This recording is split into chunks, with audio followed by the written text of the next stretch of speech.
Good afternoon. Welcome to Community and Technology, where we connect the global community with news, information, and resources that we hope will help improve your life. I'm Stu Reed. Here's my co-host, Dave Bernstein. Hey, Dave. Hey, I had a couple of stories that we're going to use about things that happen with food in New York, hmm but I think you have some experience that is a good way to open it with. What did you do today? Well, today we deliver fresh organic produce to about 100 families in the Bronx. Uh, that we're all there's an elementary school on Tremont Avenue. I think it's called West Farm School, and they had a backpack family day giveaway, and we showed up. I say we, my wife Linda Tanner Reed and I, run a nonprofit called the Lincoln Park Conservancy, and we have a program called Grow Eat, where we grow fresh organic produce and then deliver it and give it away to food insecure folks. We've been doing it for about 2 years. Initially started in Westchester County, which is our home base, but this year, thanks to a grant that we got for enabled us to purchase a mobile vegetable delivery truck. We're able to move around. And a couple of weeks ago, we were out in Brooklyn, and today we were in the Bronx, and we got another trip in the Bronx coming up in a couple of weeks. And so the whole idea is to help ameliorate the food insecurity problem that's really rampant across so many of our communities today. We learned this when the pandemic hit, and we realized it became apparent, it was publicized, that some 40% of the folks in Westchester were struggling to eat. You think of Westchester being an upscale county, but 40% of the population was struggling to eat. So we started this Grow Eat program, and as I said, we're in our third year. So we go out at least once a week, sometimes twice a week, to low-income housing developments, to senior homes, and to other locations where there are concentrations of populations that are in need of food or in need of help with food. Everywhere there Yeah, are people. we're fine. That's something that we're learning, We're the Dave. richest city in the world. Yeah, yeah. It's amazing. It's amazing. So, it's been very gratifying work, Dave. Folks are so appreciative and so grateful. And the food is fresh. About half of the stuff that we distributed today, we actually harvested today from one of our three farms that we have here in New Rochelle, which is our home base, including collard greens, kale, Swiss chard, and green peppers, a bunch of stuff that we actually harvested this morning. We also have partnered with Grow NYC, where we are able to utilize our wholesale rate and supplement what we're growing here with produce that we get from them. As we expand, we got two more farms that we're building out, Dave. One is a rooftop farm, about 8,000 square feet, and another is a farm. Wait, Huh. 8,000 square Yeah, feet. 8,000 square You foot. could see the troop. Yeah, yeah, yeah. We're really excited. We hooked up with a really progressive housing developer who built and one 100% affordable high-rise development right next to our anchor farm at Lincoln Park here in the black community of New Rochelle. And he cut a deal with us where we have a 10-year deal to utilize his roof, 8,000 square feet, to grow our fresh produce. So we hooked up with some folks in Brooklyn who are really some of the foremost rooftop farmers, an outfit called Brooklyn Grange, and a guy named Ben Flanner, who has rooftop farms on Javits Center and many other places throughout New York City. And we're able to get him to come up here to New Row and construct our rooftop farm. So the beds are completed. We are starting planting probably this week. We're planting fall crops. So as that farm gets going and another 4,000 square foot farm on the other side of town here at the Boys and Girls Club in West New Rochelle. We're getting that going in the next 30 days or so as well. As those farms start to produce, we'll wean ourselves off of Grow NYC and hopefully be 100% self-sustaining with fresh produce that we grow here, right here on our farms. So That it's land or rooftop, I'm doing some calculations, mhm. could easily feed 500 people and probably more than that. Yeah, we've been averaging every time we go out, and we go out once, sometimes twice a week. We've been averaging about 100 to 120 families at each one of our stops, and we estimate that they're probably conservatively four folks in an average family that we service. So we're looking at 400 to 500 folks that we are servicing every weekend. And a couple of weeks, like this past week, we had went to a family day at our church here in New Rochelle, St. Catherine's Church. Had a family day, and we serviced about 115 people there. So another 400 or 500 people.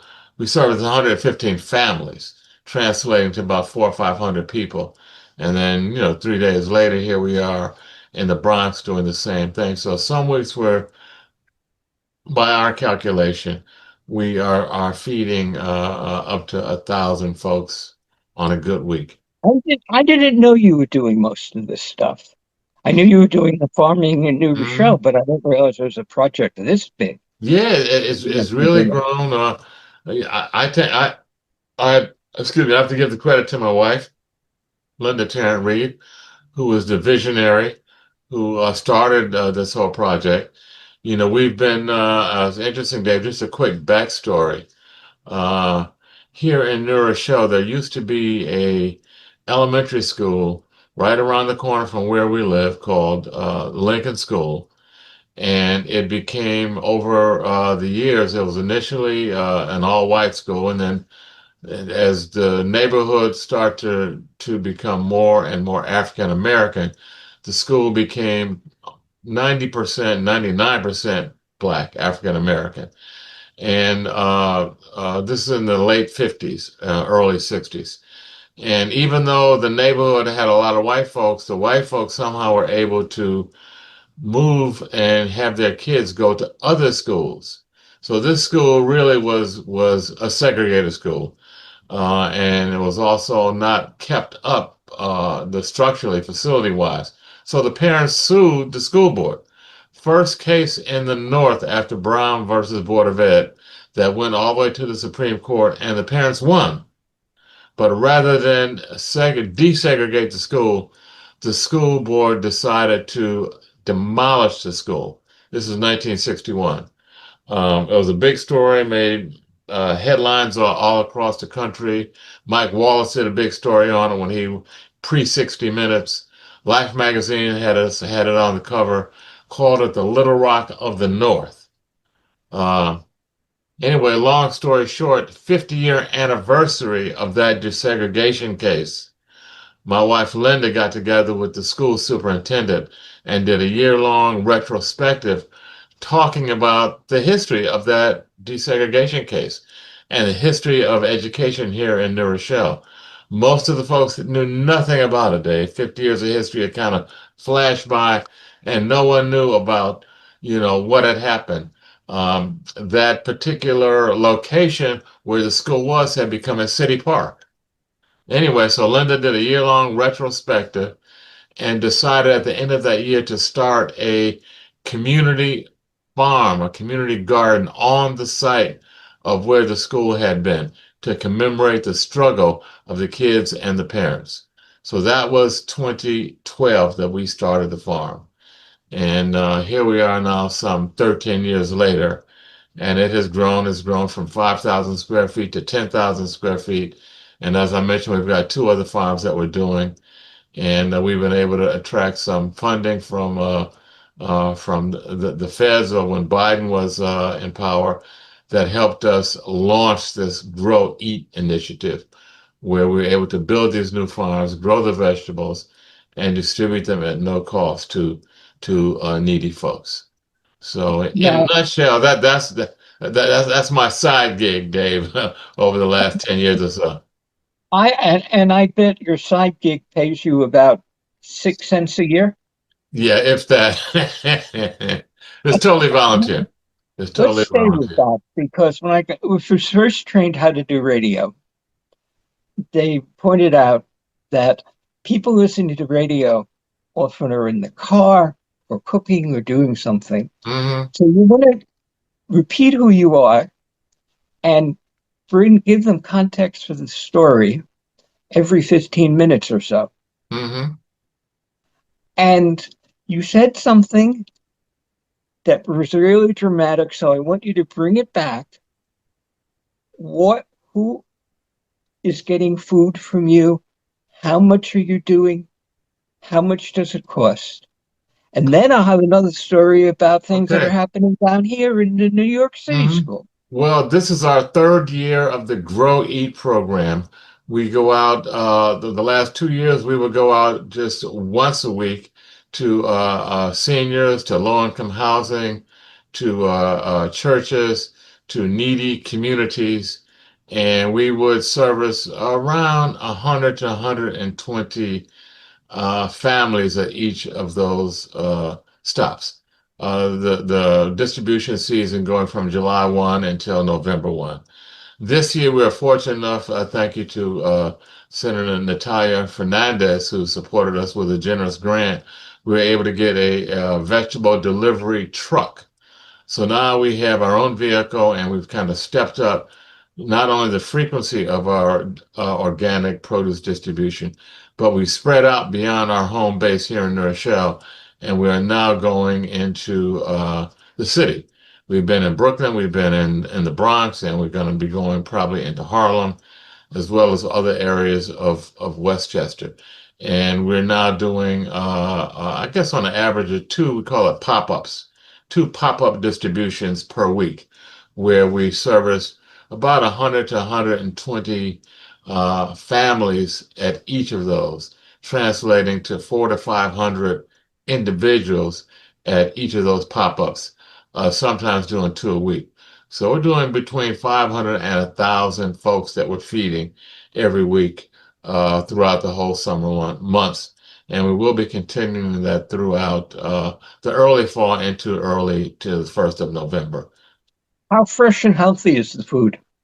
Well, the food is extremely fresh. We grow it right here on our community farms.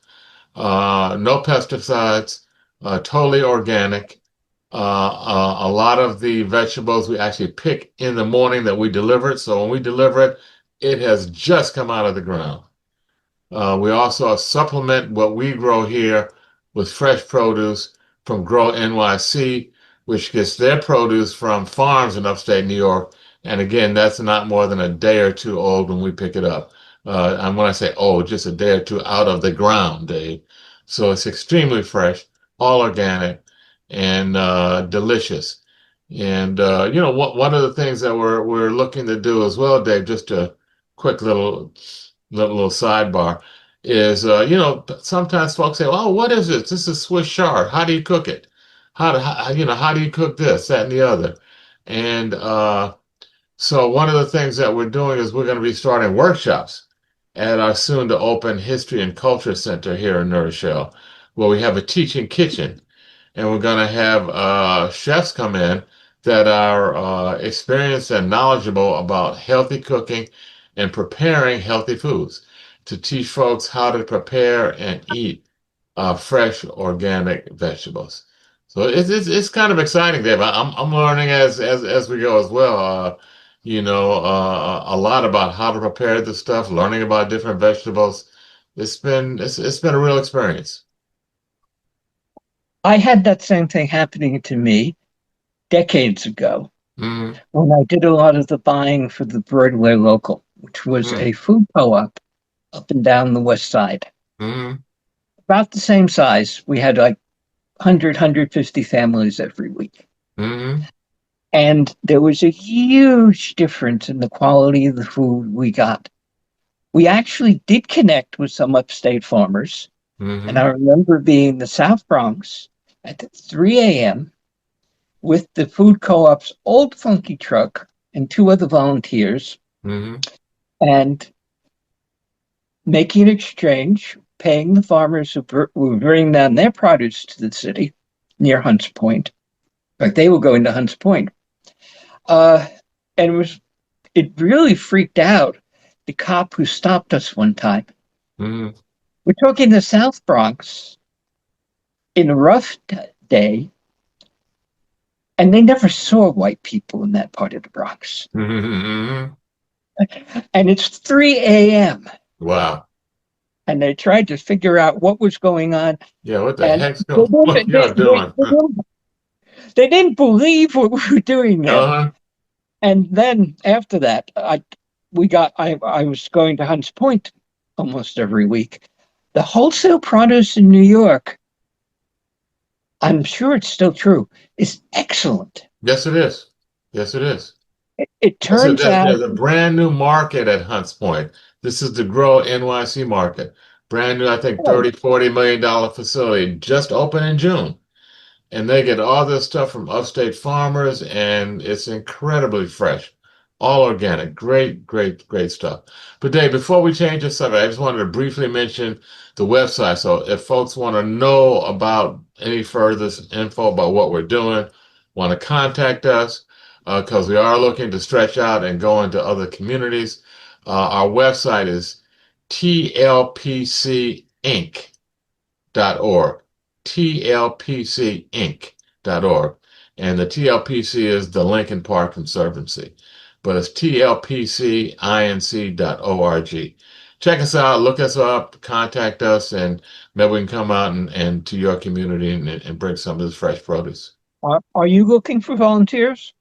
Absolutely, looking for volunteers all the time. We have a small staff and we have a supplemented with volunteer staff as well. And we're looking for folks that want to learn farming, are interested in farming, interested in food. One of the guys that we just got about 3 or 4 weeks ago started volunteering with us. Turns out he loves to cook. And he's always, as he's distributing the vegetables, Dave, he's talking about this is how you cook this. I make this dish, I make that dish. So, our customers are learning about the vegetables and how to cook them, how to prepare them, and new dishes, as we're giving it out. So this guy's tremendous. We're about to bring him on staff as a part-time employee because he's proven to be such a valuable asset to our team. He Are also you happens to doing be tomatoes this year? bilingual, so that helps also. Are you doing tomatoes and garlic this year? Yes, we are. Absolutely. I got some really good recipes for Okay. tomato sauce. All right. That's Great. one you have to cook for 4 hours on a very low flame. Mm. And it gets concentrated, reduced by half. So it's really rich. Mm-hmm. And with that long cooking, it gets so much more flavor. Mm-hmm. It's it's basically just the standard Italian gravy, Mm-hmm. the way they made it in movies like The Goodfellas. Yeah, yeah, yeah. Sounds good. Sounds good. Yeah. Now, Okay. Dave, How much time do we have before the break? we've got about 5 minutes, 4 minutes before the break. Do you Well, want to talk a little bit about what's going on in New York City and the schools and food while we're on the food subject? yeah. Let me put it out there. Good news. New York City produces 219 million meals every year. Mm. The schools, the hospitals, senior citizen centers, and so on. Mm-hmm. They just revised the food standards and tell me what you think of this. Fruit, vegetables, whole grains, healthy proteins, limited sodium, limited saturated fat, limited sugar, no uh, artificial sweeteners, where the evidence is for them has made me go back to sugar. Mm-hmm. Yeah, same Starting to here. take, Same Diet here. Coke does not take off any No, weight, no, and no. it's not Same good here. for you. Same here. Yeah. Yeah. Uh, and they're doing like this, and this will be the standard in all the meals. Now, Hmm. how do you think that's going to affect, say, the kids who get a lunch like that every day? You say, how's it going to affect them? When they're going to be more healthy, and when their belly is full, they're more attentive. They're going to be better students. They're going to learn better. Their minds are going to be more alert and functioning. I mean, that sounds like a really positive step for the Board of Ed. And in the last couple of weeks, I've had a few stories coming from the medical people about how important a good diet is. And Hmm. it sounds a lot like this: lots of fruit and vegetables, not much saturated fat, not too much sugar, whole grains, not white rice, get brown rice, and so on. Hmm. And we brought to the show the data I was getting from things like the Journal of the American Medical Association Hmm. on how that kind of Mediterranean diet means you're much less likely to get a heart attack. Yeah, I mean, it works for old folks as well as young folks. Absolutely. Hmm. Okay, now that's good news, food standards. And the other thing I didn't know, if you are homebound and not rich, uh, New York City will deliver you meals Hmm. on a regular basis. Hmm. I didn't know that at all. Is that Meals on Wheels? It's not me. It could be Meals on Wheels, but they mostly did it through community groups. Hmm. They deliver 4 million meals a year. Hmm. Their number that you gave, well, older New Yorkers living in poverty is up by 41%. Wow. Wow. Uh, and that's there. I wanted to bring that because it's a straightforward program. City subsidizes it. And there are two places in Manhattan where you can arrange it. This is for people who can't get around, Hmm. but I suspect they'll be very generous in deciding, whether or not you qualify. Two places. One is called Encore HGM, Home Delivery Meals. They're on West 49th Street. That's Encore HDM, phone number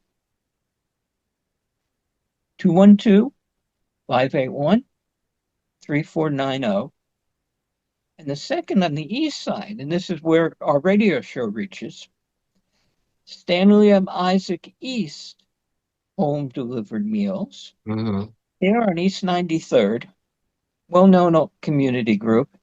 Their number is 212-360-7620. And the city has done a terrible job of promoting it because I'm a news junkie. You know that because you know how much news I bring to this show all Hmm. the time. I didn't even know there was such a program. Wow. Okay, that's good to know. So again, Encore HGM, Stanley Isaac HGM for homebound people, particularly the elderly, for free meals delivered by the city of New York. Okay, well, there we go. And so we this is the community part. This wasn't the high tech part No, of not our high show. tech, but it's still science and technology, getting the food out, growing the food in a organic and a healthy way, and delivering it and getting it to people. The important stuff. So And we're gonna take a break. That's been good stuff, Dave. Thank you for bringing that to the show and and encouraging me to talk about some of the stuff that we're doing here. So I this mean, is I've known you for 25 years. I knew you were doing some kind of farm in New Rochelle, Mhm. but I had no idea it was this Yeah, big and feeding this many yeah, people. grow, eat, yeah.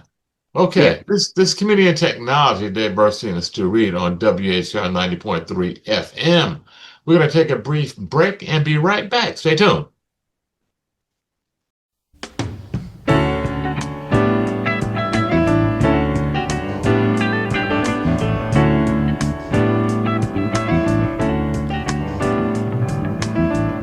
I'm gonna take myself a piece of sunshine and paint it all over my sky, yeah. Be no rain,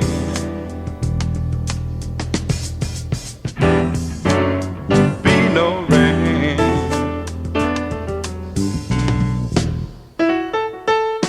I'm gonna take the song from every bird and make them sing it just for me, yeah. Birds got something to teach us all about being free, yeah. Be no rain,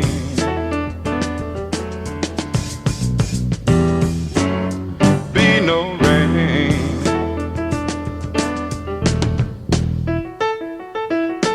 And I think I'll call it morning from now on.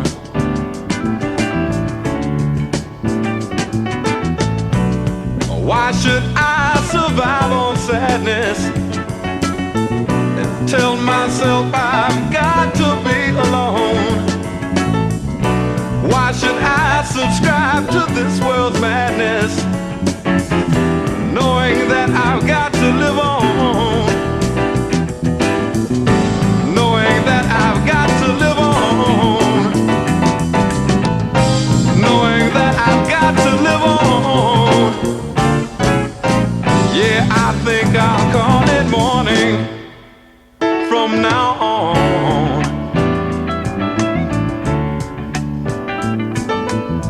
I'm gonna take myself a piece of sunshine and paint it all over my sky, yeah. Be no rain,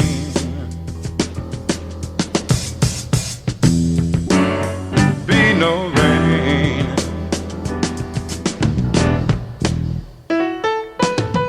I'm gonna take the song from every bird and make them sing it just for me, yeah. 'Cause why should I hang my head? Why should I let tears fall from my eyes when I've seen everything there is to see? And I know that there ain't no sense in crying. I know there ain't no sense in crying. Yeah, I think I'll call it morning from now on, yeah. I'll call it morning from now on, yeah. 'Cause there ain't gonna be no rain, be no rain, be no rain, be no rain from now on, yeah. Okay, we're back. Community and Technology with Dave Burstein and Stu Reed here on WHCR 90.3 FM. Dave, the first half of the show we talked a lot about food, and just one quick plug I wanted to mention. Growing your own food and having access to healthy food is such an important piece, not just for our health, but also for our survival and sustainability. I was at a webinar a couple weeks back about sustainable communities and focusing mostly on emergency preparedness, but part of that is having access to food and healthy food. So that's so Wait a important. minute. This is the richest city on earth. Hmm. People have a problem having access to food? Well, there's access if you got money. Yes, they do. Yes, we do. I live in Westchester County, and recent statistics have said that over 40% of the county is food insecure, difficulty eating on a regular basis. So yeah, it's a serious issue, serious issue. But we wanted to segue a little bit, Dave. You brought up a story, brought a story to my attention, and I wanted you to talk about an amazing high school in Queens. What's going on there? Well, if I asked you what was the best high school in New York, you have two Stuyvesant, answers. Stuyvesant, or Bronx High or Bronx. Brooklyn Tech, Stuyvesant, Bronx Science, right. Stuyvesant downtown, and a number of the private schools. Horace Mann and Fieldston are Yeah. excellent. Mm-hmm. I should have gone to Horace Mann, but I didn't know that when I was 11 years old. They have a gorgeous campus and they have a really good program. Mm-hmm. So who came in number Okay, one? Not but any of those, these are not any of the the big people we're names? talking about. They were not the number one rated high school in New York. Mm-hmm. It was the Queens High School for the Sciences, which is at York Concerts, and it has 100% graduation rate, 100% AP exam participation. Every student is college ready, Mm. even before they bought their prom outfit. Wow. They bought it. 100%. Wow. That's Basic stunning. participation is north of 95%. This Now, is now, that. Dave, I was just gonna say, Dave, I briefly looked at the story that you sent me, and as mind-blowing as those statistics are, 100% graduation, 100% advanced placement exam participation, 99% pass rate on at least one AP test. What really knocked my socks off was the fact that two-thirds of us, nearly 500 students, are considered economically disadvantaged, and that it's a 95% minority enrollment. Stunning. Now, this is not possible. Right. Not supposed to be. Not supposed to They don't have. You don't have to pass a test to get into this school. be. Hmm. They're not selecting the people who are already known to be well. As they Families are are at having Bronx High School of studying. Science and Stuyvesant and some of the other elite schools that you mentioned. You gotta pass, you gotta hit a high bar to get in there. So you're already a high caliber student. Yeah, I it this boom. Yeah, when I saw that, and this is the kind of thing that you can't fake very well because Yeah. they have numbers on the state exams and things Hmm. like that, and the AP and so forth. Queens High School for the Sciences outpaced all the traditional best high schools in New York City. U.S. News and World Report rating and 100% graduation. And they are not fancy rich kids, and they're not striving kids whose families are pushing them so hard to Hmm. Hmm. study to get the test that'll get you in, and then when you get in, well, Yeah. these were And second conservative year in a row, people, Dave. This this mostly is minority. this is not a one-off. This is the second year in a row that came in number one. Yeah. So Now, they got to be doing something right there. speaking of minorities and best high schools, my old roommate Jerry Nadler is retiring from Congress at The the end of this congressman. term. Okay. Hmm. Yeah. He was a group of people that I knew uh, at Stuyvesant and Hunter, particularly. And we were very active dealing with opposing the Vietnam War. Hmm. That was, well, you don't need to hear that bit of history. It is all history now. But what made me think I want to bring it as a school is that the guidance staff at Stuyvesant wanted to kill Jerry on when he made his college decision. Hmm. Why? Stuyvesant High School has been one of the best high schools in New York City for far more than 50 years. He was the first student in 10 years that got accepted by Yale. Really? There was, yeah, Wow. there was that much prejudice against Jews in New York Hmm. at Yale. At the same time, there were definitely quotas set at Harvard, and Hmm. Princeton. Yeah, we're talking back in the late 56, early 60s now. Yeah. Well, this is the late 60s in our case. Okay. Hmm. And Jerry decided, because he was going to do New York politics, to stay in New York and went to Columbia, as I did. He was a Hmm. couple of years older than I was. And we were roommates. And he lived and breathed the political campaigns. He would get on we, and I was part of this somewhat, would work. Oh, it was about as hard as I ever worked in my life, because this is when, I mean, I was doing this the year they shot Martin Luther King and Bob Kennedy. And Jerry and I had a major role in the Kennedy and the McCarthy campaigns. So we were doing everything we could, because that was more important than school or Yeah. anything else. Yeah. Yeah. Those were really crazy times. In And some ways, echoing and hear echoes of that today. But go ahead, Dave, with your story. yeah, it's not like that. I still live half a block from Columbia. I have a lot of friends on the faculty there. I know what's going on there. Yes, in an institution with 40,000 students, you are going to find a few anti Semites. I assure you, you are going to find a few anti Semites in any group of 40,000 people. And Columbia has far fewer than most places.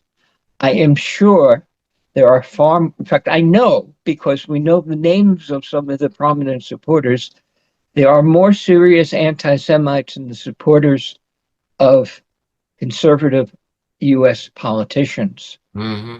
who ever went to Columbia or Harvard. And Trump is using that because he has a campaign against the universities. Anti Semitism is real. I've been lucky. I grew up in New York, and it was starting to diminish in when I was growing up, 60s and 70s. It's still there, but it's nothing like what it was. Prejudice against Black people is coming out of the White House right now. Yeah, yeah. Well, Dave, that has never gone away. A lot of folks talk about, oh, all the progress he made. We got a black president. Went through the civil rights struggles and all the legislation, and everything is hunky dory. As a black man, my particular view is that a lot of the racism just went undercover. And now that this guy is in the White House, folks have license to put the hoods back on and march in the street with the burning crosses. And that's what's going on.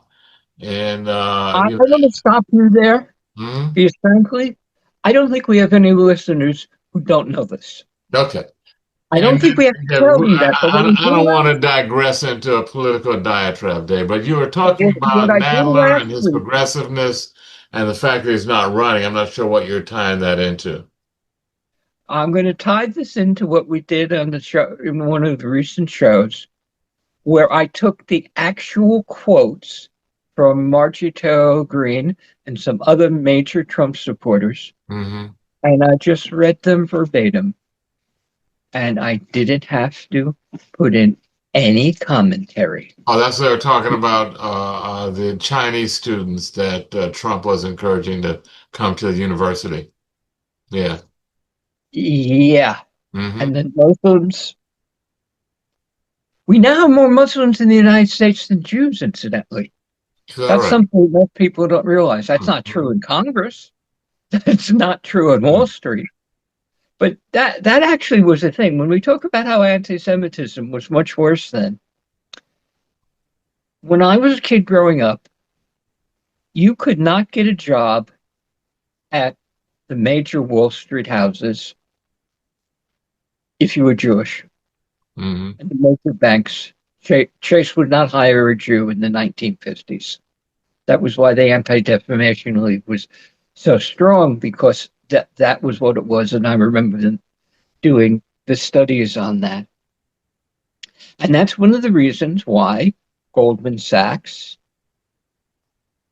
is there and Solomon Brothers was there. And because Morgan would not hire Jews back then. Mm-hmm. That's why there is something like Mount Sinai Hospital and Einstein Hospital in the Bronx. In the 60s, no, in the early 70s, I was working in a medical clinic. And a lot of the doctors who were working there were residents from the major hospitals. And so I heard a lot of the scuttlebutt. I was the same age. And at that point, there were very few Jews being accepted into Columbia Medical School. That fortunately has changed a fair amount, but it was even worse. My girlfriend's father, back then, was a surgeon at Mount Sinai, did very well. He graduated from City College in the 1930s. Columbia would not even accept an application from him because he was coming from a public school. Mm-hmm. Now, City College is not what it used to be, but City College in the 30s, well, and this show comes from WHCR FM, headquartered at City College. And it's surprising people who don't know, it's still a pretty good school in a lot of ways. It's not a school. And in the 1930s, 8 students from City College, and I know one of them, went on to win Nobel Prizes. Wow. Because it was so hard for poor students to get into any of the fancy schools. Mm-hmm. And it was a generation which was coming from poverty. The generation before that, the leading profession of women in the Jewish community in New York, they were sex workers. That was a cliche in 1900, that your sex worker was going to be Jewish. Mm-hmm. And we all know about what it was like on the Lower East Side in the Triangle Fire and so on. And those people, and I had a grandmother in that generation and the like, was so dedicated to raising themselves out of that poverty that they worked and they worked and they worked, and they did very well in school. Mm-hmm. And as I say, 8 of them who went to City College wound up getting Nobel Prizes. Well, there you go. You know, interestingly, that really ties into the story that we just finished about the Queens High School. And, you know, how those folks are excelling, and they are not among the elite families. They're not high income. In fact, they're low income, predominantly disadvantaged, as well as non-white. So, you know, it's good to see that trend hasn't dissipated, that is still going on. But Dave, we got to talk a little bit about technology before we go. I only got about 10 minutes left. Okay, I got a pile of stories worth hearing. Okay, well, you know, the one that piqued my interest, I don't know how you feel about it, but it was the Chat GPT encouraging young people to pursue suicide. I mean, wait a minute. How does that work? I mean, $500 billion company, and there's a lawsuit. There's a lawsuit, 39-page complaint filed by Adam Rain's parents, who's holding OpenAI liable for his wrongful death. This is a 16-year-old kid, Dave, who died by suicide after spending months prompting ChatGPT to ruminate on the topic with him. The AI's most popular chatbot product generated text that helped Adam Rain plan his suicide, that offered encouragement and discouraged him from telling his parents about his struggle. I mean, that's incredible. The parents are now bringing a wrongful death suit against OpenAI, saying that they've contributed mightily to their son's suicide. This is a much bigger problem than I realized 6 months ago. I've been spending the last 2.5 years working in AI. Mm-hmm. Young people, 20-30% of the kids around 20 years old in the US are looking to their new friends, the AIs, which are friendlier, smarter, Mm-hmm. far more sympathetic, always there for you, trained to support you in what you're talking about and what you want. And it's doing it so badly that what you may want as you're thinking about committing suicide will encourage you to do it. And I've seen the quotes from what's gone over the air and give you instructions on the way to do it painlessly. Wow. We have more of that. We have more of that coming. I invited an old friend who happens to be involved in that case. And I think hopefully we'll get somebody Okay, on bring next him to week. yeah. You know, the scary piece, Dave, is that these models, ChatGPT, they're really intentionally designed to foster psychological dependency. I mean, over and above the fact that the kid Even has like problems. Facebook and TikTok. Yeah, yeah. And that's something. One of the stories called it parasocial relationships with the bots that people are forming. The software is designed to encourage that, to foster that, and creating a real addictive relationships with these I don't know if I want to call them avatars, but with AI.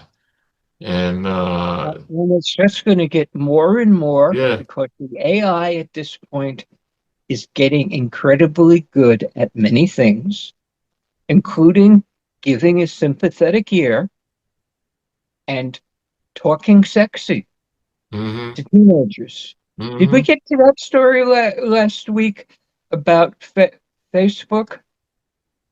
I don't think we did. What was that story? Ah, okay.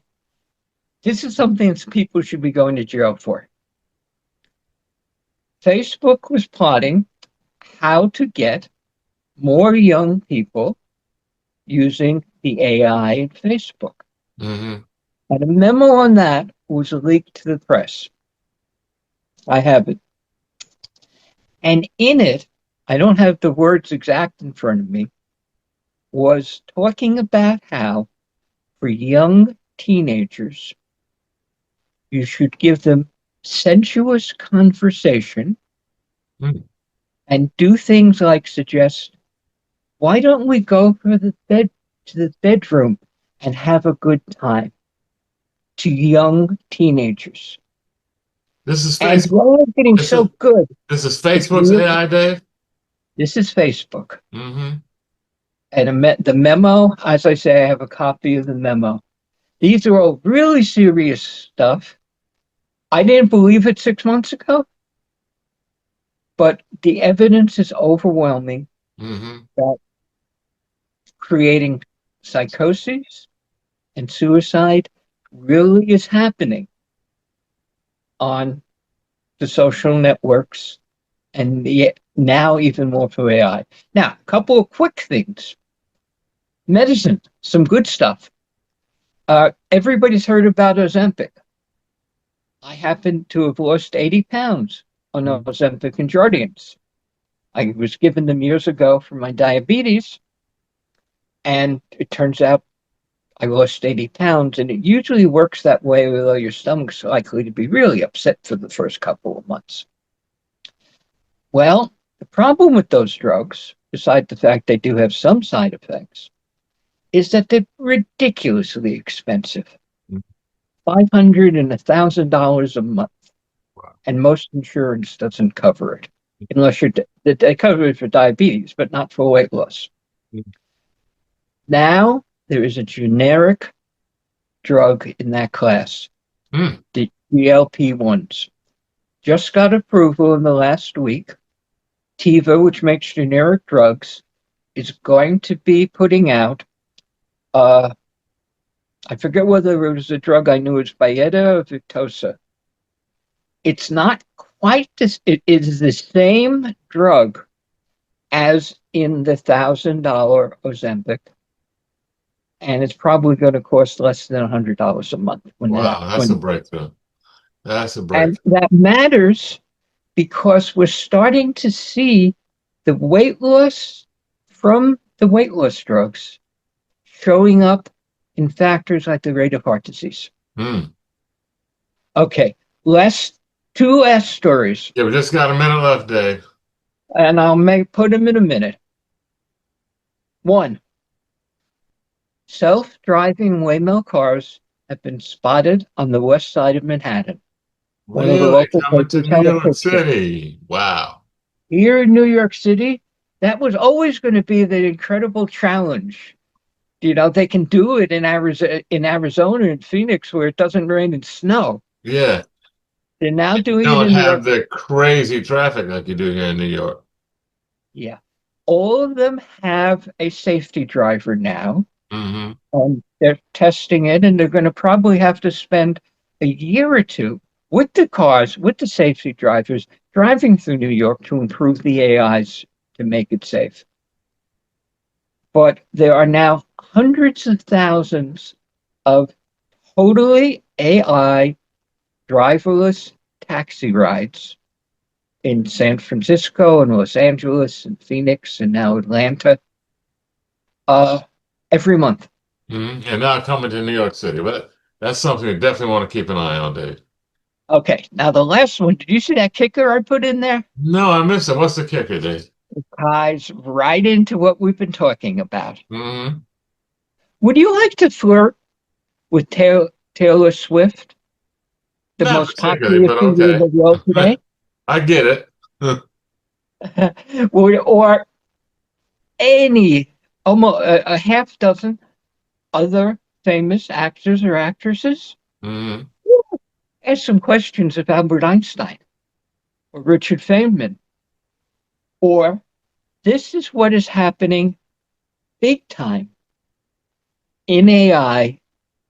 They can take what you've written, what you've said, your radio interview, and so on, what you wrote, and reconstruct your personality really surprisingly well. Mm. It works. Mm-hmm. And people are doing it for example, if your husband is dying, people are recording him and what he's saying to establish a persona that is artificial, Mm-hmm. That lives on. Wow. but lets you have some sense. And well, that's another story. Yeah, that's another story. That So that you're that taking that this sounds one. more positive than the first thing, the flirting and with the sex That card. what's right or wrong there, let's not say. But Meta, Facebook itself, has software that lets you take anybody that you have a lot of text or a lot of songs Mm-hmm. or a lot of TV and make a chatbot that sounds remarkably like the person, including their style and their sense. And they did it without any permissions to Anne Hathaway, Taylor Swift, and a dozen other Hollywood Mm. stars. Wow. no permission, and it just hit the press in the last week. The It's not clear whether or not it's legal, but it probably is, and Taylor Swift probably has no way to stop them. Wow. This has been Yeah, but Community it's getting Technology. so good at some things. Yeah, yeah, yeah. Okay, we're Okay. going to stay on that. Community and Technology every Wednesday, 5 p.m. Dave Burstein and Stu Reed right here on WHCR 90.3 FM and on the web at WHCR.org. Stay tuned. This might learn something. Thanks. Good night.